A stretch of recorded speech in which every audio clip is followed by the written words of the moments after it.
Good morning, কেমন আছো তোমরা সবাই? আশা করি খুব ভালো আছো। আর আমিও খুব ভালো আছি। মনিকাজ ডেইলি ব্লগে তোমাদের সবাইকে স্বাগত। তো আজকের ব্লগটা রাস্তা থেকে স্টার্ট করলাম। এখন বাজে ঠিক ঘড়িতে 7:15। আমি যাচ্ছি স্কুলে, রিভিউ কার্যের মিটিং আছে, তোমাদেরকে বললাম 7:30 থেকে 8টা অবধি মিটিং। তারপরে এসে যাব হচ্ছে গিয়ে পুজো দিতে।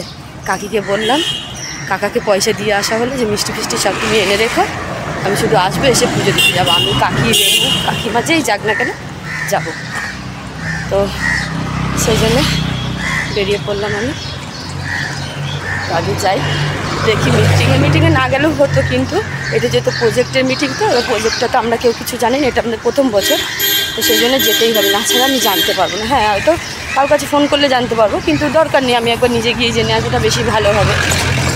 কেউ বলে তো বলে দেবে না তা তো নয়, কিন্তু নিজে যাওয়াটা একটা বেশি ভালো হবে। তাই আর কি বেরিয়ে পড়লাম। চলো মিটিংয়ে যাই। না যাতে বেরিয়ে পড়েছি পুজো দিতে যাওয়ার জন্য। যেখানে রেনু আছে, সাথে কাকি আছে, 5 জনে মিলে যাচ্ছি। পুজোটা দিয়ে নিই। এলাম, এসে দেখছি রিভু উঠে গেছে, বলছে পাপা ব্রাশ টাশ দিয়েছিল, স্নান করে নিয়েছি, মানে ব্রাশ করে নিয়েছি। তা আমি বললাম তাহলে পুজো দিতে যাই, বলে হ্যাঁ যাবো, তাহলে স্নানটা করে নে। তাই ওকে স্নান করে আমরা সবাই মিলে বেরিয়ে পড়েছি। পুজোটা দিয়ে নিই। আজ সকাল দিয়ে একটু জল খেতে পারি। সকালে কাকি এত জল তেষ্টা পেয়েছে, প্রথমে ভাবলাম খাবো, তারপরে ভুলে গেছি, হয়তো খাবারই ছিল না। এখন এসে আর খেলামই না, থাক বুঝে। ও বৌদি ভালো আছো? দেখা হয় না কদিন থেকে, শুনলাম মায়ের কাছে, আর তোমার সঙ্গে দেখা হয় না বলে কিছু বলতে পারলাম না। আসছি বৌদি।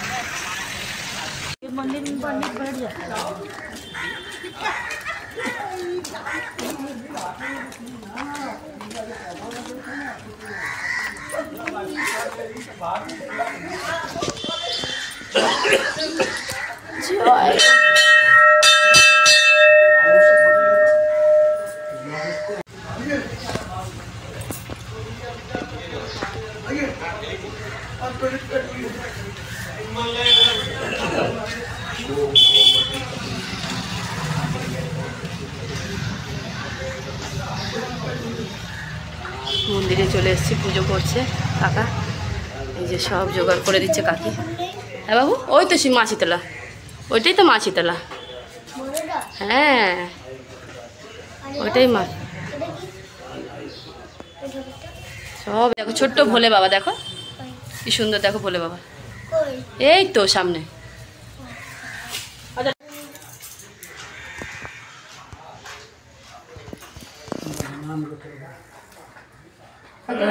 এটা কি করলে চিরকুটটা? ওনাকে দাও, বলে দাও, উনি পড়ে দিচ্ছে। তুমি বলে দাও, ঝপঝপ বলে দিই। হ্যাঁ, কাশ্যপ গোত্র, রিয়া, বিশাল, ঝুমা, দেবাশিস, রিয়া, ঝুমা, দেবাশিস, একটা বেরিয়ে আমি দেখ।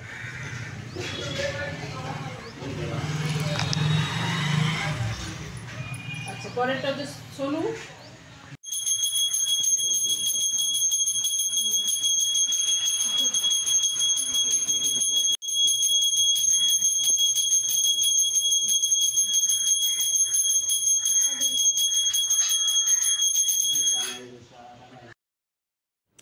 দেখো এখানে প্রায় পুজো আমাদের শেষের পথে। আর হচ্ছে গিয়ে আমরা বললাম যে আমরা অঞ্জলি দেবো, তাই আর কি ঠাকুরমশাই বললো যে ঠিক আছে অঞ্জলিটা দিয়ে না। এত সুন্দরভাবে উনি পুজো করলেন, খুব ভালো লাগলো এই পুজোটা করে আমার। জানো, আমরা আসি না চট করে মন্দিরে, এদিকে আসা হয় না। এদিকে তো আসা হয় না বলাটা ভুল, আমি তো রোজ এই গলিতেই আসি, মানে যেখানে মন্দির তার পাশের গলিতেই ওর টিউশন, ওকে রোজ নিয়ে পড়তে আসি, কিন্তু দেওয়া হয় না। এবার আমরা এটা বছরে একবার করেই দিতে যাই শীতলা পুজোটা। দিয়ে দেবো না, ভেতরেই দেবো। ওখানে শুধু দুটো ধূপকাঠি, কাকির ধূপকাঠিটা ওখানে দিয়ে দাও, এখানে এইগুলো দিয়ে দিচ্ছি। রেনু মোমবাতি নিবি?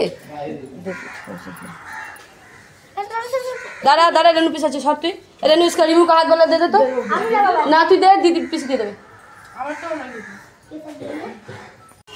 পুজো দেওয়া হয়ে গেছে, সবাই মিলে বেরিয়ে পড়েছে। এবার বাড়ির দিকে যাই।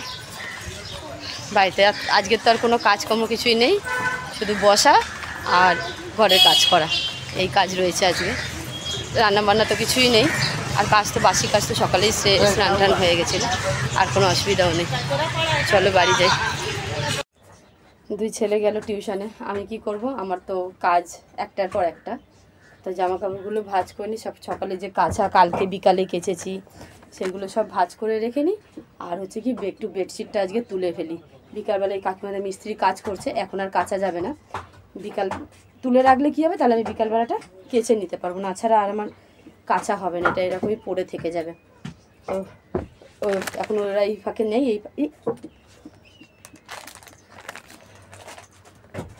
এই ফাঁকে আমি চাদরটা তুলে রেখে দিই, দিয়ে তারপরে একটু বসবো, দু একটা শর্ট ভিডিও পারলে করব। এখন শর্ট ভিডিও ঠিকঠাক করতে পারছি না, কারণ মিস্ত্রিরা কাজ করছে তো করতে খুব অসুবিধাই হচ্ছে। তাও করছি, অল্প অল্প করে করছি, বেশি করছি না, কিন্তু অল্প করে করা হচ্ছে। আর আজকে তো সেরকম কোনো কাজও নেই, কাজ তো সব সকালে মিটে গেছে। আর মেন তো রান্না থাকে, রান্নাটাও আজকে নেই, সেই জন্য আর কি কাজ খুব কম। কিন্তু তাও বেডশিটটা না ছাড়া কাঁচা হবে না, তাই বিকালে কেচে নেবো। এখন তুলে রেখে দিই, ওরা নেই এই ফাঁকে আমি তুলে নিই। রিবুকে ম্যাম বারণ করেছিল আসতে, কিন্তু আমি বললাম যে না, ওকে একবার নাও। ও না ওদের বাড়িতে যেতে খুব ভালোবাসে, ওর একটা দিদা শাশুড়ি আছে, তো তো উনি ভীষণ ভালোবাসে রিবুকে। তো ওই জন্য আমাকে বলেছে ছুটির দিন হলো না, ওকে 1 ঘন্টা হলেও পাঠিয়ে দেবেন। তো আজকে যেহেতু ম্যাম বললে যে ওকে পাঠাতে হবে না বৌদি, আমি বড়ো ছেলেকে আর শুধু পড়াবো না, ওকে একটু নিয়ে নাও, ওর যেতে ভালো লাগে, ওইখানে টাইম পাস করবে। বলে ঠিক আছে। রিবুও একটু গেল, 2-1 খাতা বই দিয়েছো, করলে করবে, না করবে না করবে। আমি ততক্ষণ আমার কাজগুলো সেরে পেয়ে টুকটুক করতে করতে, তারপরে তো আজকে রান্না রাতেই হবে যা হবে। চলো, আমি এখানে বিছানার চাদরটা যেহেতু বললাম পাল্টাবো, তো বিছানার চাদরটা পাল্টাবো বলে আমি বসে পড়েছি।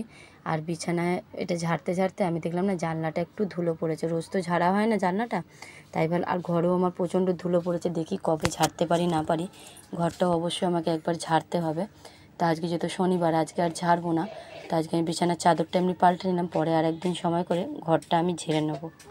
যাই হোক, বিছানার চাদরটা পাততে পাততে আমি আজকে একটু অনেক দিন বাদে ফাঁক পেয়েছি বলে একটু গানও শুনে নিচ্ছি, কারণ 2 ছেলে নেই, আমি গান শুনছি আর এদিকে আমি আমার মতো করে ধীরে সুস্থে কাজও করছি। তোমরা একটু ডান দিক বাদিক হয়তো আওয়াজ পাচ্ছ, কী করবো বলো, আমি তো 5 জনের মাঝে থাকি, এটা অনেকবার তোমাদেরকে বলেছি। তাও আমি মানে নিজেরও খারাপ লাগে যে ডান দিক বাদিকের আওয়াজ তোমাদেরকে দিতে হয়, কিন্তু কিছু করার নেই, একটু ম্যানেজ করো। বাপরে গরম গো, কী গরম না লাগছে। যাই হোক, এই যে বিছানাটা গুছিয়ে বেডশিটটা চেঞ্জ করে নিয়েছি, ঘর দৌড় পুরো ঝাড় দিয়ে নিলাম, কারণ প্রচণ্ড বালি বালি, একদম দুয়ারের সামনেটা বালি মাখাচ্ছে দেখবে। আমি এরকম পর্দা দিয়ে কাজ করছি ঘরের সামনে, তো হ্যাঁ হ্যাঁ ঠিক আছে ঠিক আছে। কাকুর ঘরের কাজ চলছে, এখানে বালি দেখো একদম দুয়ারের সামনে, কী করবো বলো, তাই পর্দা দিয়ে দিয়ে কাজ করতে হচ্ছে। যতই হোক আমি তো ঘরে থাকবো কি করে বলো। আর পুরো সিমেন্ট ঢালছে না, পুরো ধুলোটা উঠছে, পুরো ঘর কিচকিচ করছে। দেখো এক্ষুনি 4 বার করে ঘর মুছতে হচ্ছে, এখন 4 বার করে। তো আজকে আর এখন ঝাড় একবারই সকালে মুছেছিলাম, এখন ঝাড় দিয়ে দিলাম, ওরা একবারে কাজ করে গেলে একবার মুছবো, এটাই ভেবেছি আজকে। আর পাচ্ছি না, অতবার করে ঘর মোছা সম্ভব হয়ে উঠছে না। তারপরে ওরা দুজনে 2 ভাই টিউশনে চলে গেছে। তো চলো আমি এবার একটু বসে, আর ভালো লাগছে না, কাজ নেই তাও যেন ভালো লাগছে না। কাজ থাকলে হয়ে যায়, কিন্তু কাজ নেই যেহেতু আরও বিরক্তি লাগছে। তোমরা কি আমাকে দেখে একটু অবাক হচ্ছ যে আমি একা একা খেতে বসেছি?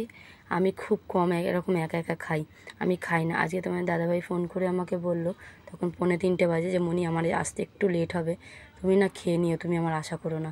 তাই বাধ্য হয়ে আমি এখন 3:10 বাজে আমি এখন খেতে বসেছি, কারণ খিদেও পেয়ে গেছে আর ভালো লাগছে না, তাই আর কি খেয়ে নিলাম। তো পছন্দেরই রান্না আজকে, জল ঢালা ভাত, তার সাথে গন্ধরাজ লেবু, কাঁচা লঙ্কা, ছাতু মাখা, বড়া, তাতে আলু ভাজা, সবই রয়েছে। সবটাই তো তোমাদের সঙ্গে কালকে শেয়ার করলাম। এরকম খাবারটাই ভালোবাসি, তোমরা যত আমাকে সেদ্ধ খাবার দেবে আমি ততই ভালো করে খাবো। তো যাই হোক, আমার পছন্দ আর সবার পছন্দ তো এক নাও হতে পারে, তাই কি না বলো। চলে এলাম অনেকক্ষণ বাদে, এখন বাজে ঠিক ঘড়িতে 8:30। সন্ধ্যে থেকে আর কোনো ব্লগ করিনি। আর কেন করিনি সেটা বলছি। প্রথমত রান্নার দিকে গেছিলাম, এদিকে 2 ছেলে পড়ছে আর এদিকে রান্না করছি। আর দ্বিতীয়ত হচ্ছে একজন আমাকে ফোন করেছিল আজ অনেক দিন বাদে, 2 মাস, প্রায় 2 মাস 2.5 মাস পরে তার সঙ্গে কথা হলো। 45 মিনিট ধরে তার সাথে কথা বলছিলাম, 45-50 মিনিট ধরে আমি তার সাথে হেজিয়েই চলেছি। সেও কিছু কথা বলছে, আমিও কিছু কথা বলছি, একসাথে হলে যা হয়। অ্যাকচুয়ালি এইটা হচ্ছে আমরা বাঁশধনীতে বড় ছেলে যে স্কুলে পড়তো সেই বন্ধুর মা। তা আমাদের মধ্যে এতটাই ভালো বন্ধুত্ব ছিল মানে বন্ধুত্ব বলতে উনি একটু আমাদের থেকে বড়, মানে আমার থেকে বিশেষ করে বড় ছিল। তো আমরা সবাই যেহেতু 5-6 জন এক জায়গায় ছিলাম, তো এবার এখন সবাই প্রায় আলাদা আলাদা হয়ে গেছে। এবার ওর কাছে আরও 2 জন থাকে, কিন্তু তাদের সঙ্গে তো সামনাসামনি কথা, এবার আমার সাথে তো হয় না, আমার সাথে ফোনেই কন্ট্যাক্ট হয়, আমিও তার বাড়িতে যাই, তাদের আর আমার বাড়িতে আসা হয় না। সেই একবার এসেছিলো রিভু হওয়ার পরে, তারপরে আর আসা হয় না। তো আমি 2-4 বার গিয়েছি তাদের বাড়িতে। তো তাই উনি ফোন করছিল, বৌদি ফোন করেছিল, অনেক কথা বললাম বৌদির সাথে, কিছুটা নিজের মনের কথাও বললাম। এটা তো আমি বৌদির সঙ্গে আগাগোড়াই বলে আসি, তো তাকে আমি বৌদি বলেই সম্বোধন করি বলে তাকে বৌদিই বললাম, যেহেতু অনেকটা বড়। তো বৌদির সাথে অনেক সুখ দুঃখের কথা বললাম, বৌদি আমাকে বলল, বলার পরেই এতক্ষণে কথা শেষ হলো। তো আমার বৌদির সাথে কথা বলতে বলতে আমার রান্নাও শেষ হয়েছে। চলো দেখাই রাতে আজকে কি কি রান্না করলাম।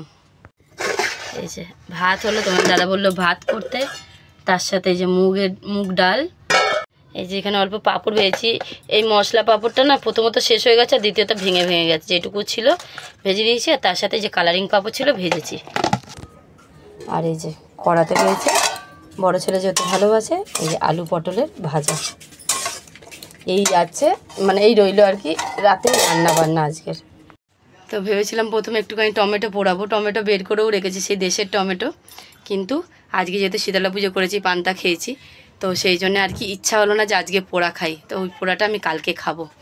তো যাই হোক, চলো তাহলে আজকের ভিডিওটা না এখানেই শেষ করলাম। ভিডিওটা তোমাদের ভালো লেগে থাকলে লাইক, কমেন্ট, শেয়ার আর সাবস্ক্রাইব অবশ্যই করে দিও। তাহলে চলো আজকের মতো টাটা।